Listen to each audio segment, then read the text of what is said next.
Welcome back to Educating Isabella, Rock and Roll 101. I'm Michael, and sitting across from me, as always, is my favorite student, Isabella. Hey, great to be back. Although, Michael, I have to say, after the Dave Clark 5 episode, I've been thinking a lot about this whole British invasion thing. Like, how did so many British bands all suddenly become massive in America at the same time? Educating Isabella, here the tales unfold. Is rocks bringing legends bold. From the riffs to the licks and the rebels call. It's the heart and soul of it all. That's such a great question, and honestly, it's the perfect starting point for today's episode. Because today's band is probably the most extreme example of exactly that phenomenon. Today we're talking about Herman's Hermits. Herman's Hermits? Okay, I'll be honest. I've heard the name, but I know basically nothing about them. Were they actually called Herman? That is one of my favorite stories in all of British pop history. No, the lead singer's real name was Peter Noone, but here's how they got the name. A Manchester pub landlord looked at Peter and said he reminded him of Sherman, a cartoon character from an animated show called Rocky and Bullwinkle. Wait, so they named themselves after a cartoon? Sort of. Sherman became Herman. Herman found his Hermits, and that's how one of the most successful British bands in American history got their name from an animated dog on American television. That is absolutely ridiculous, and I love it. So let me set the scene. It's Manchester, England, 1963. The Beatles are already becoming huge. Every group of lads with a guitar thinks they can make it.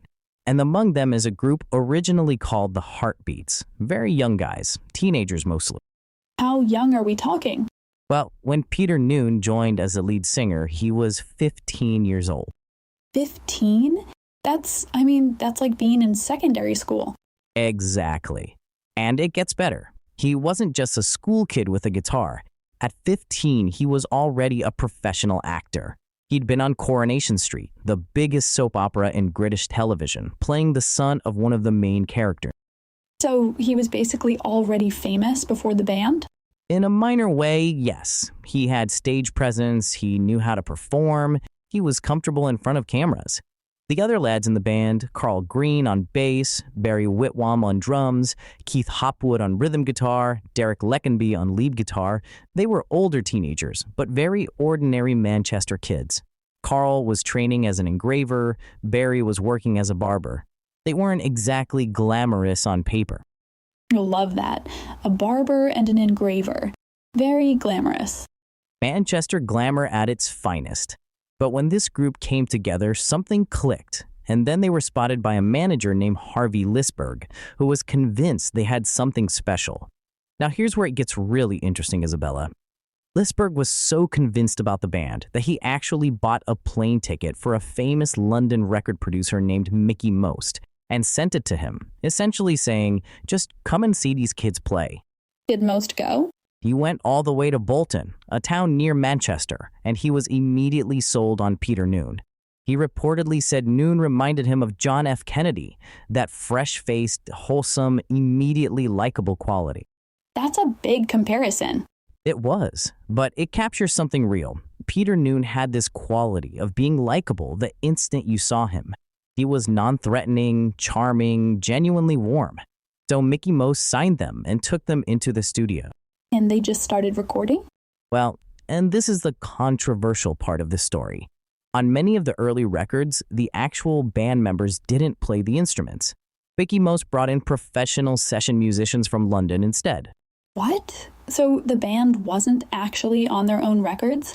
Not always, particularly in the early days. And here's the thing that makes this extraordinary. Some of those session musicians later became incredibly famous themselves. Among them was a young guitarist named Jimmy Page. Jimmy Page as in Jimmy Page of Led Zeppelin? The very same. And also a bass player and arranger named John Paul Jones. Wait, both of them? 2 of the 4 members of Led Zeppelin were playing on Herman's Hermits records? Before Zeppelin even existed, yes. They were top session musicians for hire in London, and they worked on some of the biggest pop records of the era. Herman's Hermits was just one of many artists they worked with. That is one of the most random facts I've ever heard. I love it. Their debut single was I'm Into Something Good, a song written by the legendary Jerry Goffin and Carole King duo. It had already been a minor hit in America for a singer called Earl Jean, but in Herman's Hermits version, it became something irresistible. What made it different? Peter Noone's vocal, mainly. That high-pitched, exuberant, almost goofy quality that just radiated good humor. You couldn't hear it without smiling. It went straight to number 1 in the UK in September 1964, and by December, it had reached number 13 in America. So they broke through in Britain first, and then America caught up? Exactly. And then, in 1965, everything exploded. They toured America for the first time. MGM Records released a compilation album called Introducing Herman's Hermits. And on that album was a song that had never been released as a single. A song called Mrs. Brown, You've Got a Lovely Daughter. That's a very specific title. Isn't it? It was based on a British TV play, and the group had recorded it almost as a joke. It had a banjo guitar sound. Peter Noone sang it in his thick Manchester accent, very much in the style of old British music hall entertainment. In England, releasing this as a single would have been commercial suicide. It sounded like something your grandparents would enjoy. So why did they put it on the album? Partly as a novelty, partly as filler. But then an American disc jockey heard it, and he went absolutely mad for it. He convinced MGM to release it as a single, and America lost its mind. People liked the old-fashioned sound? They loved it. It went to number 1 and stayed there for 3 weeks.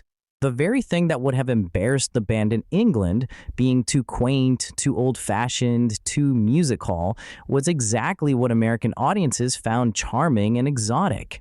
The thick Manchester accent that might have seemed unappealing at home sounded wonderfully, authentically British in America. So they basically accidentally discovered what American audiences wanted. Precisely. And then they doubled down on it, because their next American number 1 was even more old-fashioned. It was called I'm Henry VIII, I Am. Isabella, this song was not written in 1964. It was written in 1911. 1911? As in over 50 years before they recorded it? Over 50 years. It was a Cockney music hall song, the kind of thing people sang in pubs and variety theaters in the days before radio.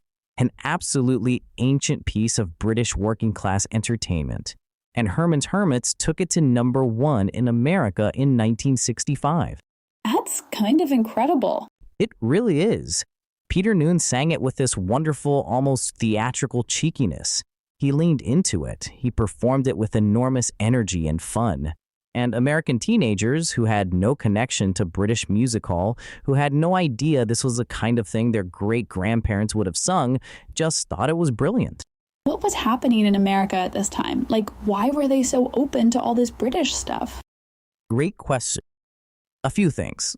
The Beatles had opened the door in 1964.